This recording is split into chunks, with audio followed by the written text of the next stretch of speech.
अभिषेक, आपको लगता है 2019 से पहले तो नीतीश जी का भी नाम था, आएंगे नहीं आएंगे, पलट जाएंगे, लेकिन अब साफ है मामला, आप तो बीजेपी के साथ हैं। लेकिन क्या ये सारी रीजनल पार्टीज, पवार, ममता, अखिलेश, माया मिलके टक्कर दे सकते हैं आप लोगों को कि नहीं? देखिए, जनता दल यूनाइटेड बीजेपी के साथ एनडीए में एक नेचुरल अलायंस पार्टनर के रूप में लंबे समय तक रहा है। आप सब लोगों ने इसको विटनेस किया है। रहा सवाल, आपने बहुत सारे रीजनल पार्टीज का नाम लिया, उनके नेताओं का भी नाम लिया। देखिए, ये सभी के सभी लोग 2024 की तैयारी में अभी से लगे हुए हैं, जद्दोजहद में है। देखिए, आमतौर पर कोई भी पार्टी जब चुनाव में जाती है ना ऐश्वर्या, तो किसी विचारधारा के साथ या विचारधारा के खिलाफ जाती है, किसी व्यक्ति विशेष के खिलाफ। आपको लगता है कि जाना नहीं चाहिए? नहीं, आपने पिछले 8 सालों में विचारधाराएं देखी? एक खास अभिषेक, आपको इसलिए रोक रहा हूं कि जो आपने विचारधारा कहा ना, अगर आप 2000 में, जब मैं स्कूल से 2002 में स्कूल से बाहर निकला, तो उसके बाद विचारधारा की राजनीति, जब आप 11वीं 12वीं में होते हैं, 10वीं में होते हैं, किताबें पढ़नी शुरू करते हैं सिविक्स की।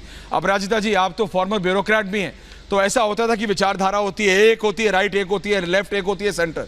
पिछले 8-10 सालों में मुझे एक चीज दिखी है ना अगर अभिषेक जी, तो वो ये है कि विचारधारा डजंट मैटर। महाराष्ट्र आपके सामने है, बीजेपी ने भी जम्मू कश्मीर में जो पीडीपी के साथ किया था, वो कोई विचारधारा नहीं था। सुनिए अभिषेक जी, आपने विचारधारा कहा, मैं आपका शब्द उठा के आप ही के पास आ रहा हूं वापस।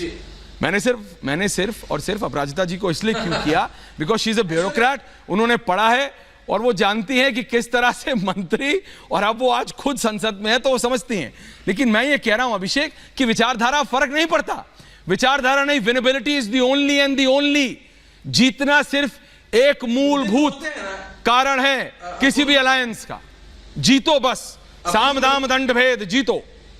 देखिए, मुद्दे तो होते हैं ना अपूर्व, ऐश्वर्या, मुद्दे तो होते हैं ना। आमतौर पर पार्टियां जब चुनाव में जाती हैं तो मुद्दों को लेकर जाती है ना चुनाव में, किसी व्यक्ति विशेष के खिलाफ तो नहीं जाती हैं। लेकिन ये जितने राजनीतिक दल हैं, ये लोग अपना राजनीतिक अस्तित्व बचाने के लिए मोदी जी के खिलाफ, सिर्फ उनके खिलाफ बातें करके जाना चाहते हैं। देखिए, इन सबका एक अजीब सा गठबंधन है कि चुनाव से बहुत लंबे समय पहले ये लोग आपस में मिल रहे हैं, स्ट्रेटजीज तय कर रहे हैं, मीडिया में खबरें आ रही हैं।